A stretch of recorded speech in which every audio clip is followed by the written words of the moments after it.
এই হলো deadline communications private limited. আপনারা দেখছেন এক্সপ্রেস নিউজ, খবর নেয়, খবর দেয়।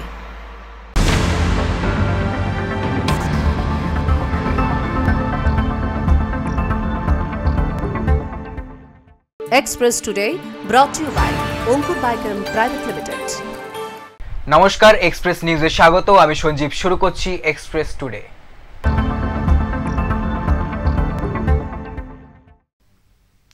চোখ রাখবো এই মুহূর্তের বিশেষ খবরের দিকে। বিজেপি নেতা দিলীপ ঘোষের স্ত্রী রিঙ্কু মজুমদারের পুত্রের রহস্যময় মৃত্যু। মায়ের বিয়ের 25 দিনের মাথায় মারা গেলেন আইটি কর্মী সৃঞ্জয় ওরফে প্রীতম দাশগুপ্ত। সূত্রের খবর, মঙ্গলবার বিধাননগর সেবা হাসপাতালে সৃঞ্জয়কে নিয়ে যাওয়া হলে চিকিৎসকরা তাকে মৃত বলে ঘোষণা করেন। নিউ টাউনের আবাসনে বিছানার ওপর পড়েছিল সৃঞ্জয়ের নিথর দেহ। আরজিকর হাসপাতালে ময়নাতদন্তের জন্য নিয়ে যাওয়া হয়। সোমবার রিঙ্কু মজুমদারের বাড়িতে ছিল অনুষ্ঠান। পুলিশ সূত্রে খবর, তার ফোনটি পাওয়া গেছে সৃঞ্জয়ের মৃতদেহের পাশ থেকে। এই ফোনটি বাজেয়াপ্ত করেছে পুলিশ। সুপার জি আবাসনে সৃঞ্জয়ের মৃত্যু ঘিরে চাঞ্চল্য ছড়িয়েছে। এবার চোখ রাখবো একটি অন্যরকম খবরের দিকে। মা দিবসে মায়ের পুজো করে জওয়ানদের জন্য প্রার্থনা করার প্রয়াস খুদেদের, এমনই ছবি দেখা গেল জলপাইগুড়ি জেলার ধূপগুড়ি ব্লকের এক প্রাথমিক বিদ্যালয়ে। মাতৃদিবস উপলক্ষে বিদ্যালয়ে মা পুজো করলো খুদেরা। মায়ের পা ধুইয়ে পায়েস খাওয়ালো পড়ুয়ারা। অভিনব এই ছবি দেখা গেল ধূপগুড়ির বারঘড়িয়া স্বর্ণময়ী বটতলী প্রাথমিক বিদ্যালয়ে। তবে শুধু মায়েদের শ্রদ্ধা জানানো হয়েছে তাই না, ভারতীয় সেনাদের প্রতিও শ্রদ্ধা জানানো হয় এই অনুষ্ঠানের মাধ্যমে। অভিনবভাবে মা দিবস পালন করলো ধূপগুড়ির এই প্রাথমিক বিদ্যালয়। মা পুজো করতে বিদ্যালয়ে প্যান্ডেল বানিয়ে মায়েদের আমন্ত্রণ জানানো হয় বিদ্যালয়ে। দেখা গেল চেয়ারে সারিবদ্ধভাবে বসে রয়েছেন মায়েরা, তাদের সামনে নিচে বসে সন্তানরা। প্রথমে মায়েদের পা ধুইয়ে মুছিয়ে দেওয়া হয়, এরপর হাত জোড় করে শপথ বাক্য পাঠ করান স্কুলের প্রধান শিক্ষক। আমি সারা জীবন মা বাবার প্রতি শ্রদ্ধাশীল থাকব। শপথ নেওয়ার পর মায়েদের পায়েস খাইয়ে দেন সন্তানরা, সন্তানদেরও পায়েস খাওয়ান মায়েরা। পাশাপাশি পেহেলগাঁওয়ের ঘটনার পর যেভাবে পাকিস্তানের হামলার প্রত্যাঘাত করেছে ভারত, দেশের সেনা জওয়ানদের সুস্থতা কামনার প্রার্থনাও করা হয় এই অনুষ্ঠানের মাধ্যমে। আমাদের পঞ্চম বর্ষ মা পুজো উৎসব, এটা নিয়ে 5 বছর হলো আমাদের। আসলে একটি বিশেষ উদ্দেশ্য থেকে এটা করা, তবে এবার একটু আমরা অন্যরকমভাবে সাজিয়েছি। জঙ্গিরা মেরে ফেললেন এবং তাদের প্রতি শ্রদ্ধা নিবেদনের জন্য, এবং তারপরে অপারেশন সিন্দুর যে চলছে তাতে ইন্ডিয়ান আর্মি যেভাবে লড়াই করছে, তারা সকলেই ভারত মায়ের সন্তান এবং বিশেষত কোনো না কোনো মায়ের সন্তান। তারা দীর্ঘদিন তারা নিজের বাড়ির বাইরে গিয়ে থাকছেন, তাই সেই সমস্ত মায়েদের প্রতি প্রথমে শিক্ষার্থীরা শ্রদ্ধা নিবেদন করলো। জানা গিয়েছে ধূপগুড়ির এই বিদ্যালয়ে প্রতি বছরই মাতৃদিবস উপলক্ষে মা পূজার অনুষ্ঠান হয়ে থাকে। পেহেলগাঁওতে যেভাবে ভারতবাসীদের জঙ্গিরা হত্যা করেছে তার প্রতিবাদ জানান বিদ্যালয়ের শিক্ষকরা এই অনুষ্ঠানের মাধ্যমে। ছোটবেলা থেকে মায়েদের প্রতি শ্রদ্ধা বাড়াতে এবং শিশুদের কিভাবে গাইড করা দরকার বাড়িতে, সেই উদ্দেশ্যেই এই অভিনব ভাবনায় মা পুজো করার আয়োজন করা হয় এই বিদ্যালয়ে। Bureau report, express news. উত্তরে চা শিল্পের ভবিষ্যৎ নিয়ে চিন্তিত চা বাগানের মালিক সংগঠনের নেতৃত্বরা। উদ্বেগজনকভাবে এই শিল্পের ভবিষ্যতে কালো মেঘের ছায়া দেখতে পাচ্ছেন তারা। দেশের বাজারে চায়ের দাম নিম্নমুখী, অকশনে ভালো দাম নেই, ফলে প্রশ্নের মুখে পড়ছে এই চা শিল্প। উত্তরবঙ্গ তথা সমগ্র রাজ্যের একটা বড় মাপের অর্থনীতি দাঁড়িয়ে রয়েছে চা শিল্পের ওপর। কিন্তু একাধিক কারণের জেরে আজ এই জনপ্রিয় চা শিল্পের ভবিষ্যতে কালো মেঘ দেখছে চা বাগান মালিক সংগঠন। মূলত বিদেশের বাজার থেকে প্রচুর পরিমাণ চা খোলা বাজারে ঢুকছে। গুণগত মান না থাকলেও দামে কম হয় ক্রেতারা সেদিকেই বেশি ঝুঁকছেন। ফলে দেশে উৎপন্ন উন্নত মানের চা অকশনে নিজের মাপকাঠি হারাচ্ছে। এছাড়াও ভারতীয় চা বিদেশে পাঠাতে গেলে কর দিতে হচ্ছে ভারত সরকারকে, অথচ বিদেশ থেকে ভারতে চা এলে তাদের কোনো কর দিতে হয় না। অন্যদিকে অসংগঠিত ক্ষুদ্র চা বাগানগুলো থেকে প্রচুর চা উৎপাদন হচ্ছে, কিন্তু তাদের সংগঠিত চা বাগানগুলোর মতো দায়ভার না থাকায় খরচ অনেক কম হচ্ছে। তাদের উৎপাদিত চা কম দামে বিক্রি হচ্ছে বাজারে, ফলে সংগঠিত চা শিল্পের ওপর ক্রমাগত চাপ পড়ছে। বাজারে লড়াই করে বেঁচে থাকতে হচ্ছে। টি বোর্ডকে জানিয়েও কোনো কিছু হচ্ছে না বলেই দাবি তাদের। উত্তরের তরাই, ডুয়ার্স সহ গোটা ভারতে এই চা শিল্পে একটা বড় অংশ মানুষ প্রত্যক্ষ ও পরোক্ষভাবে যুক্ত এই শিল্পের সঙ্গে। দেশের বাণিজ্যিক মন্ত্রক ও টি বোর্ড কী ধরনের পদক্ষেপ নেয় সেই দিকেই তাকিয়ে বাগান মালিকরা। আলিপুরদুয়ার থেকে সুমিত কার্জির রিপোর্ট, এক্সপ্রেস নিউজ। এক্সপ্রেস টুডেতে নিয়ে নেব একটি ছোট্ট বিজ্ঞাপন বিরতি। বিরতির পর ফিরে আসছি।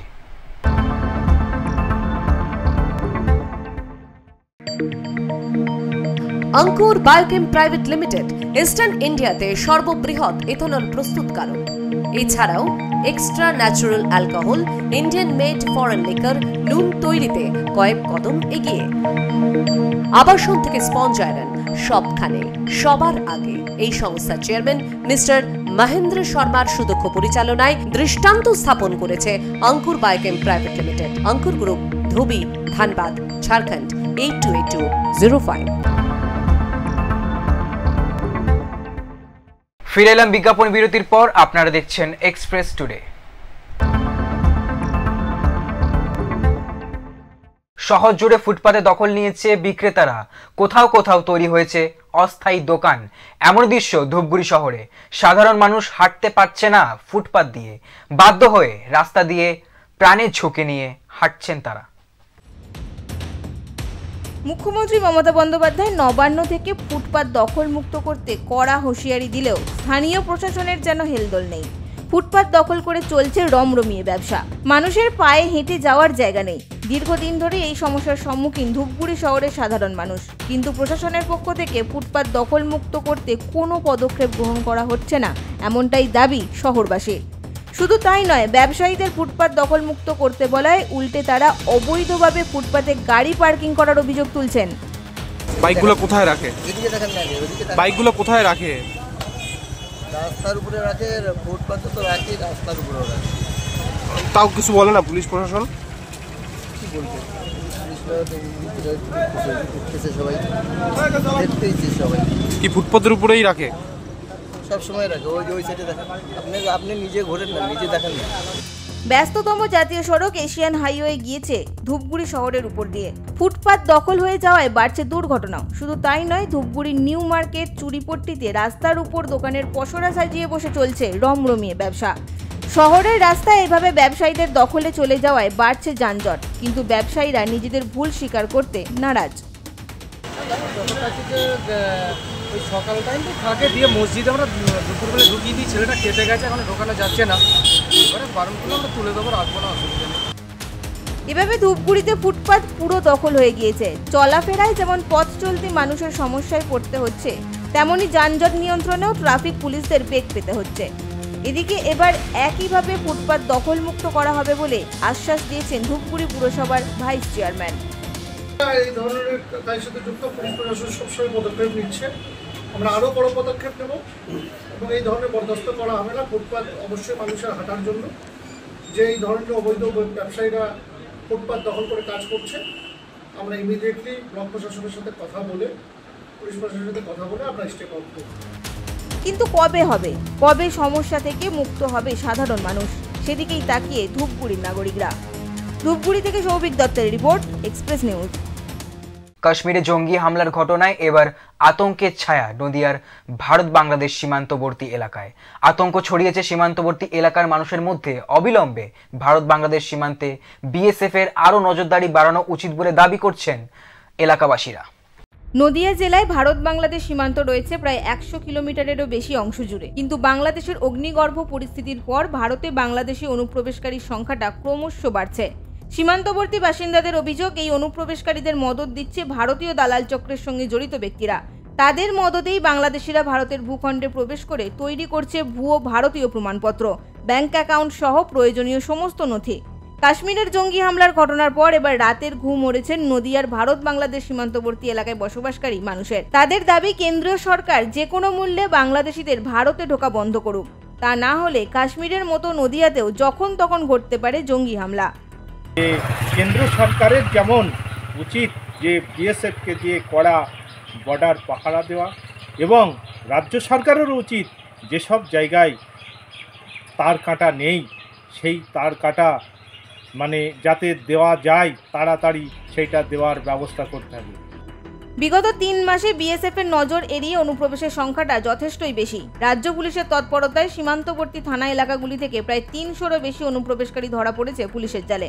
যারা এই ধরনের অনুপ্রবেশকারীদের মদত দিয়েছে তাদেরকেও গ্রেপ্তার করেছে রাজ্য পুলিশ। বর্তমান পরিস্থিতিতে কাশ্মীরের ঘটনার প্রেক্ষিতে ভারত বাংলাদেশের সীমান্ত নিয়ে শুরু হয়েছে রাজনৈতিক চর্চা। তবে এই অনুপ্রবেশকারীর ঘটনায় কেন্দ্রীয় বাহিনীকে কাঠগড়ায় তুলেছে শাসক দল। নিরাপত্তা অবশ্যই কেন্দ্রীয় সরকারের দেখা উচিত, কারণ বর্ডার লাইনে যারা বসবাস করে বা পার্শ্ববর্তী 2-3-5 কিলোমিটার যারা বসবাস করে সেই মানুষগুলো তো পুরোপুরি নিরাপত্তাহীন হয়ে পড়েছে।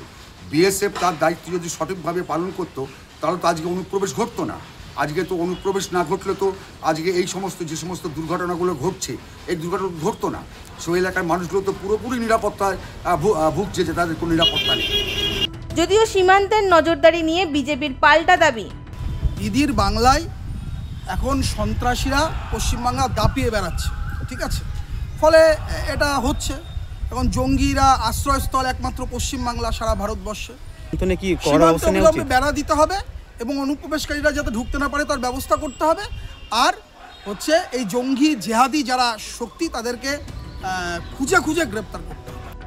বাংলাদেশে উত্তেজনার রেশ কাটতে না কাটতেই আবারও কাশ্মীরের জঙ্গি হামলার ঘটনায় নতুন করে আতঙ্ক ছড়িয়েছে নদিয়ার ভারত বাংলাদেশ সীমান্তবর্তী এলাকায় বসবাসকারী কয়েক হাজার পরিবারের মধ্যে। এখন দেখার বিষয় কেন্দ্রীয় সরকার ঠিক কোন পদক্ষেপ নেয় তাদের নিরাপত্তা রক্ষায়। নদিয়া থেকে মাধব দেবনাথের রিপোর্ট, এক্সপ্রেস নিউজ।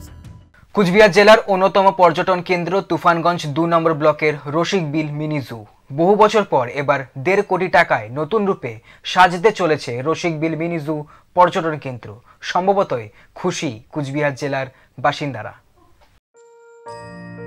বাম আমলে 2100 হেক্টরেরও বেশি জমি নিয়ে প্রকৃতির কোলে রসিকবিল মিনি জু পর্যটন কেন্দ্রটি গড়ে ওঠে।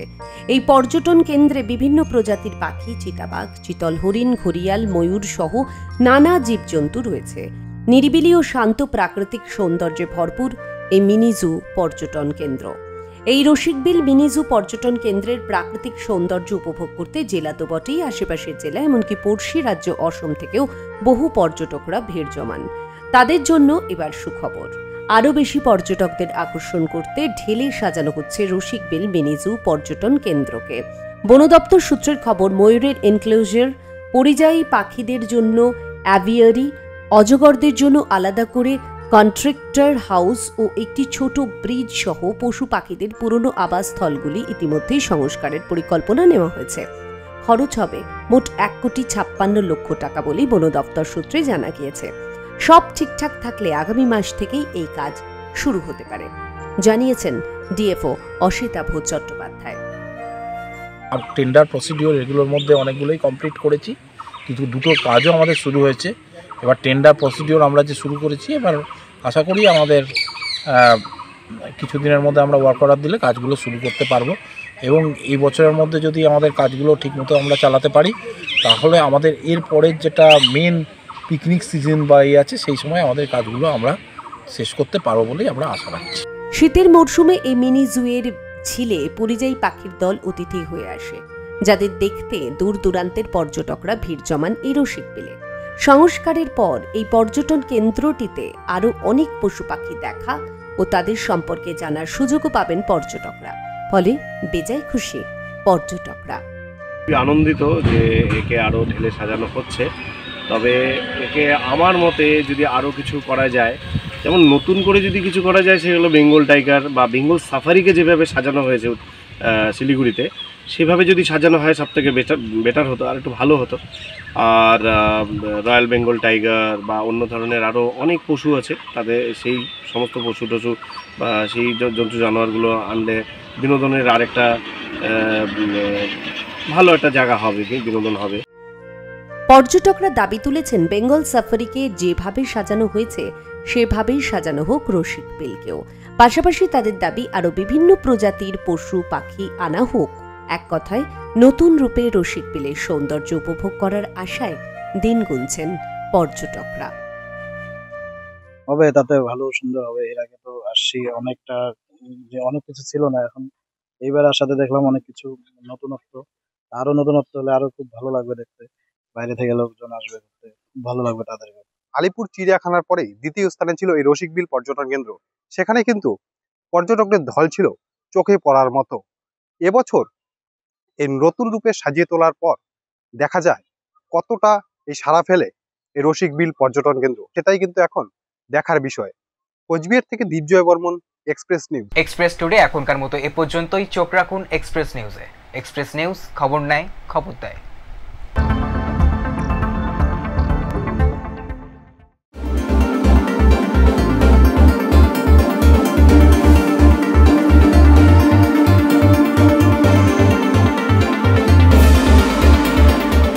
চব্বিশ বছর পদার্পণ করছে আমাদের এক্সপ্রেস নিউজ। তার জন্য যারা যারা এক্সপ্রেস নিউজের সঙ্গে যুক্ত আছেন আপনাদের সবাইকে আমার অনেক অনেক শুভেচ্ছা, অভিনন্দন।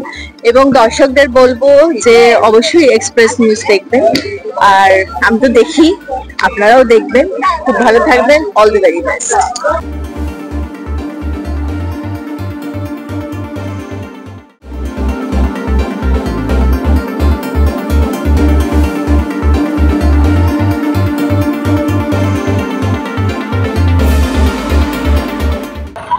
প্রথমেই এক্সপ্রেস নিউজের যারা উদ্যোক্তা এবং যারা এই কমিটির মধ্যে আছেন তাদের সকলকে ধন্যবাদ জানাই। এবং এক্সপ্রেস নিউজ যেভাবে খবর পরিবেশন করে সেটা সত্যিকারেরই মানুষের কথা তুলে ধরে।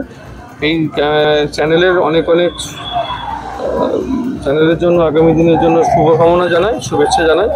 আরও বছরের পর বছর এই চ্যানেল স্বনামধন্য সহ চলতে পারে।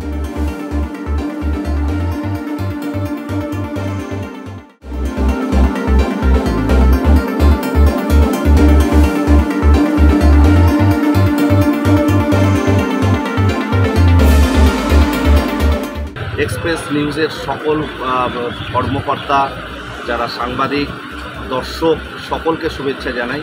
একটা ডিজিটাল প্ল্যাটফর্ম 23 থেকে 24-এ পদার্পণ করছে, এটা অত্যন্ত খুশির খবর। তারা নির্ভীকভাবে, নিরপেক্ষভাবে খবর পরিবেশন করুন, প্রান্তিক এলাকার মানুষের কথা তুলে ধরুন, বিভিন্ন মানুষের বিপদের কথা জনসমক্ষে নিয়ে আসুন, এটাই প্রত্যাশা করব। অনেক অনেক শুভেচ্ছা এবং ভালোবাসা।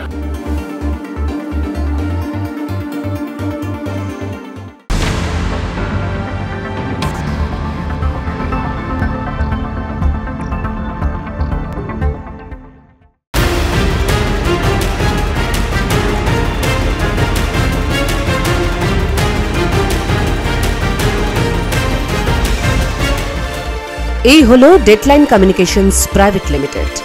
আপনারা দেখছেন এক্সপ্রেস নিউজ, খবর নেয়, খবর দেয়।